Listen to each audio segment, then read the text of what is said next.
Joined now by Ryan Ruddy, who's the head professional and general manager at Myrtle Beach National. That's a 54-hole facility that is just dead center of Myrtle Beach, and it's been there for a long time. I love getting out because as a kid, I would come every year at Thanksgiving and play in the Georgia Holiday Junior Tournament.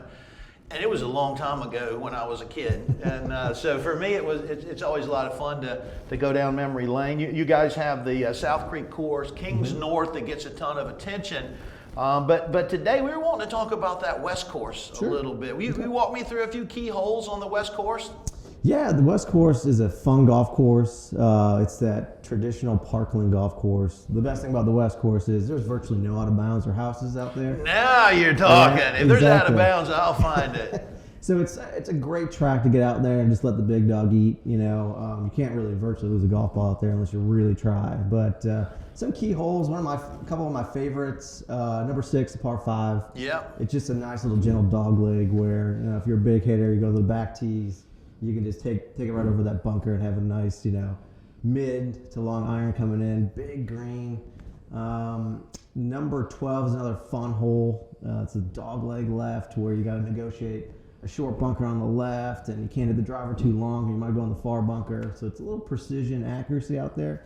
And then we come to number 18, which is our signature hole out there, which is a nice long par 3 to finish up the day. Yeah. And it's kind of fun. It's the only course on the property that finishes on a par 3. Yeah, it's pretty rare. You don't see that a whole lot in golf. And I remember East Lake, home of the Tour Championship on FedEx Cup Finals every year on PGA Tour, used to finish on 18 as a par 3. Yeah.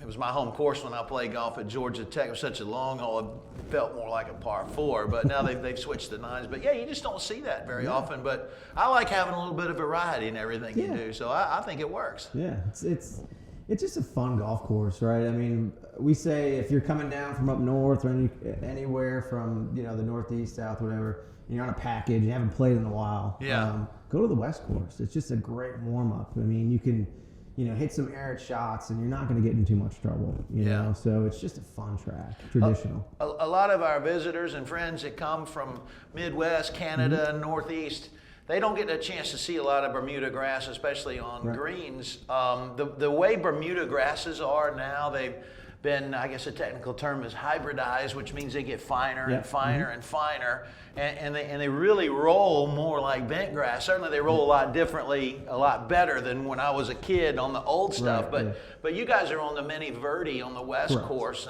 and that's something that your visitors have to really appreciate. Yeah, it's not as grainy as the old Ultra Bermuda. So with that tinier grass blades, they're able to kind of minimize the amount of that crazy Bermuda pull and break in the late days. So it's just it rolls close to that bent when it's in its premium season. Yeah, these new Bermudas aren't your grandfather's Bermuda. That ball actually rolls. It doesn't bump and scoot. No, that grain is not big out there, which is great. Well, Ryan, appreciate your time. Wonderful facility, Myrtle Beach National.